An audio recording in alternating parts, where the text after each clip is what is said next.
Certains veulent créer plus. Lui voulait créer mieux. Et c'est ainsi qu'il a changé le monde. Avant d'être un génie de la technologie, Steve Jobs était un chercheur de sens. Perdu, curieux, il partit en Inde pour trouver la paix intérieure. Ce qu'il découvrit? La beauté dans la simplicité. De retour aux États-Unis, il avait changé. Il ne voulait pas seulement créer des machines, il voulait créer des œuvres, des objets qui apaisent, inspirent et libèrent. Dans un simple garage, avec un ami, il commence à construire le futur. Pas besoin de luxe, juste une idée et une foi immense. Steve croyait à une chose, moins, c'est mieux. Chaque bouton, chaque détail devait avoir un sens. Rien de trop, rien d'inutile.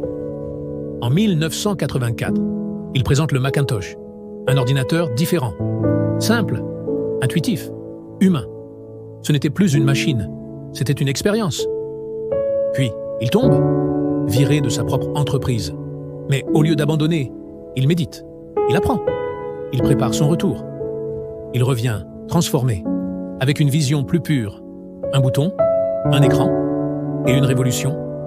Chaque détail comptait, même ceux qu'on ne voyait pas. Parce que, disait-il, la perfection, c'est quand il n'y a plus rien à retirer.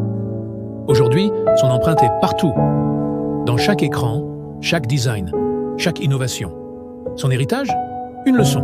La simplicité est la clé du génie. Steve Jobs était un moine du futur. Il a médité sur la beauté et offert au monde des objets qui relient les âmes. Souviens-toi, la simplicité est la sophistication ultime. La vraie innovation commence par une idée simple. Si toi aussi tu crois à la force des idées, abonne-toi.